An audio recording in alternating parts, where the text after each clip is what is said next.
हफ्ते पहले ही व्हाट्सएप की कुछ प्राइवेसी पॉलिसीज़ अपडेट हुई थी ऑन पेपर एंड वो प्राइवेसी पॉलिसीज़ क्या थी, उन प्राइवेसी पॉलिसीज़ में क्या क्या अपडेट हुआ था, वो सारी चीज़ें आपको आगे बताऊंगा।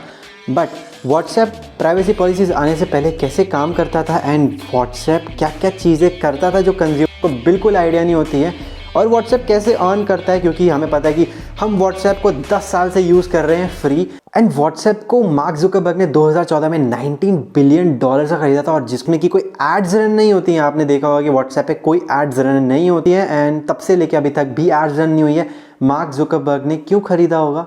इतनी ज़्यादा इन्वेस्टमेंट एक ऐसी नॉन प्रॉफिटेबल एप्लीकेशन पे क्यों लगाई होगी? डेड इन्वेस्टमेंट टाइप की चीज़ बोल सकते हो, वो आपकी साइड से डेड इन्वेस्टमेंट है, बट इतने शातिर आदमी के लिए तो बिल्कुल भी नहीं। ये मार्क जुकरबर्ग इतना शातिर आदमी है कि आपके नाक में से आपके बाल खींच के ले जाएगा, आपको समझ में भी नहीं आएगा। एंड ये आदमी ऐसा है कि अपने दोस्त तक को नहीं छोड़ा है इसने, तो आप तो फिर भी इसके कस्टमर हो। बात इसकी नहीं है कि ये क्या कर रहा है, ये ऑन पेपर क्या दिखा रहा है एंड पीछे क्या चल रहा है, बात वो होती है। रिसेंटली बहुत सुर्खियों में आया था फेसबुक की अपने यूजर्स का डाटा शेयर किया था थर्ड पार्टी कंपनी को, जो कि पकड़ी गई थी फेसबुक, एंड उसकी वजह से उनको काफ़ी ज़्यादा बड़ी पेनल्टी भरनी पड़ी थी।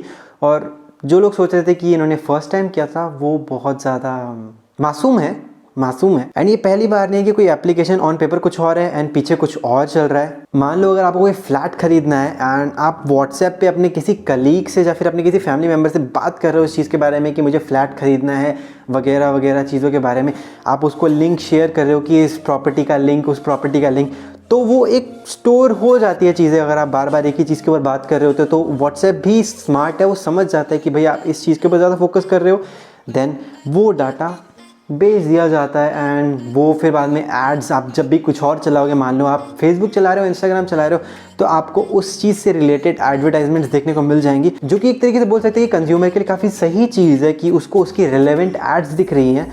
इररिलेवेंट एड्स नहीं आ रही हैं, बहुत अच्छी बात होती है, बट वो एड्स क्यों दिख रही है आपको?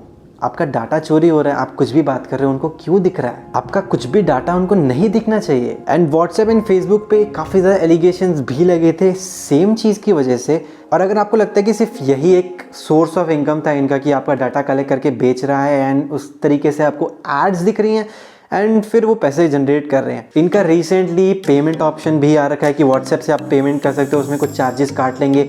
एंड इनका अलग से एक प्लेटफॉर्म भी है व्हाट्सएप बिजनेस, जिसमें कि उनके ऑटो जनरेटेड मैसेजेस भी होते हैं एंड उसकी सब्सक्रिप्शन भी होती है, तो वहाँ से भी एक जनरेट करते हैं अच्छी खासी इनकम। एंड ये चीज़ें तो कंज्यूमर के लिए एक तरीके से पॉजिटिव वे में भी बोल सकते हैं कि हाँ ये पॉजिटिव, कुछ हद तक पॉजिटिव आ जाता है इस चीज़ में। बट एक चीज़ है बहुत नेगेटिव है इस चीज़ में, इस चीज़ की वजह से बहुत प्रॉब्लम्स भी हो सकती है। आपको काफ़ी बार आपके फैमिली मेम्बर्स से लिंक आते होंगे कि इस पे क्लिक करो तो आपको iPhone 11 जीतने का मौका मिलेगा, iPhone 12 जीतने का मौका मिलेगा, या फिर इस लिंक पे क्लिक करोगे तो आपको एडिडास में कुछ परसेंटेज ऑफ मिलेगी वगैरह वगैरह के काफ़ी ज़्यादा लिंक्स होते हैं, जिसमें कि मैं बोलता हूँ कि इन सब लिंक्स पे क्लिक नहीं करना चाहिए।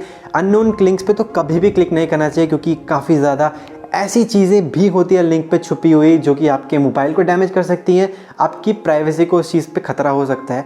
एंड व्हाट्सएप क्या करता है कि इन वेबसाइट से पैसे लेता है। एंड अब चलते हैं जो प्राइवेसी पॉलिसीज़ है वो आखिर में है क्या। जो भी मैंने आपको अभी जितनी भी चीज़ें बताई, इन प्राइवेसी पॉलिसीज़ में ये लिखा है कि हम छाती ठोक के कहते हैं कि हम ये सारी चीज़ें करेंगे, आपको कुछ मतलब नहीं होना चाहिए, आप इसको एग्री करो। अगर आप इसको एग्री नहीं करते हो तो 8 फेब तक आपका अकाउंट टर्मिनेट हो जाएगा, तो कोई दिक्कत की बात नहीं, आप उसको यूज़ मत करना। और इन प्राइवेसी पॉलिसीज़ में बेशर्मी से लिखा हुआ है ये सारी चीज़ें, एंड ये सारी चीज़ों को आपको एक्सेप्ट करना पड़ेगा, तभी आप इसको यूज़ कर सकते हैं, और कोई आपके पास ऑप्शन नहीं होगा। एंड काफ़ी ज़्यादा लोग बोल रहे हो कि हमें कोई मतलब नहीं, हमारा डाटा अगर चोरी होता है तो होने दो, उसमें क्या, हम लोग खुली किताब है, आपको जो डाटा चाहिए हमसे ले लो, हमें तो रेलेवेंट एड्स दिखाओगे, जो हम लोग सर्च करना चाहते हैं वही दिखाओगे, तो हमें कोई प्रॉब्लम नहीं है और होनी भी नहीं चाहिए आएगा। बट जो प्राइवेसी पॉलिसीज़ अगर आप उसको देखोगे तो आपको समझ में आएगा एक्चुअल क्यों लोग इतना कंट्रोवर्सी ले रहे हैं इस चीज़ के ऊपर, क्यों बैन करने के लिए बोल रहे हैं, क्यों इसके ऊपर इतने आर्गुमेंट्स हो रहे हैं। दिक्कत ये नहीं है कि जो सारी चीज़ें पहले से करता आ रहा है व्हाट्सएप, अब इन्होंने पेपर पे लिख दिया है, वो है दिक्कत। वो है कि पहले चोरी करता था,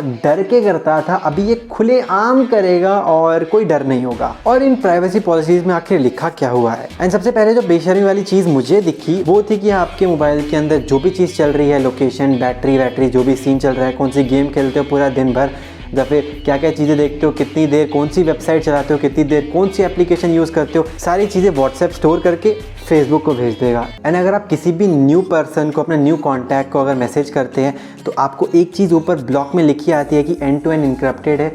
आपका डाटा व्हाट्सएप के पास भी स्टोर नहीं होता है और किसी के पास भी नहीं जाएगा। एंड प्राइवेसी पॉलिसीज़ एग्री करने के बाद आपको ये चीज़ बेशक शायद से दिख जाए, क्योंकि मैंने एक्सेप्ट नहीं की है, मुझे अभी तक पता नहीं कि दिखती है कि नहीं दिखती। और अगर आपको ये दिख भी रही है तो उसकी कोई मतलब नहीं है कि इन्होंने प्राइवेसी पॉलिसीज़ में ही लिखा हुआ है कि आपका ये सारा डेटा फेसबुक के साथ शेयर करेंगे चाहे जो मर्जी हो रहा हो। एंड ये सारी चीज़ें प्राइवेसी पॉलिसीज़ रीड करने के बाद मुझे सारी समझ में आई।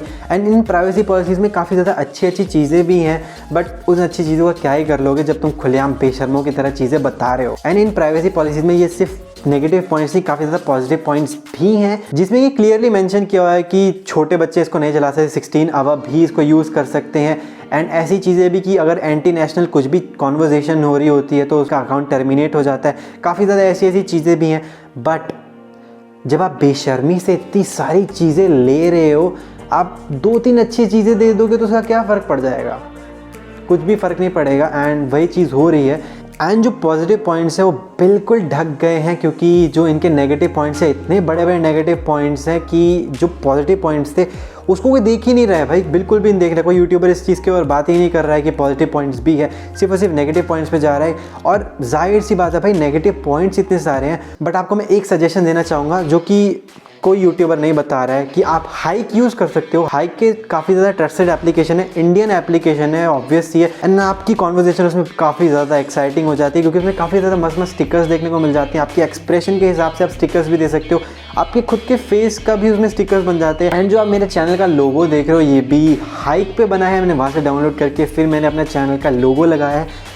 तो हाइक मैं बोलूँगा कि काफ़ी ज़्यादा सही ऑप्शन है। एंड बस इतना ही था ये वाली वीडियो के लिए। अगर आपको वीडियो अच्छी लगी तो उसको लाइक कर देना, और अगर आपने सब्सक्राइब नहीं किया इस वाले चैनल को तो प्लीज़ सब्सक्राइब कर देना, क्योंकि वो आपके लिए फ्री है, मेरे लिए काफ़ी ज़्यादा वैल्यूएबल है।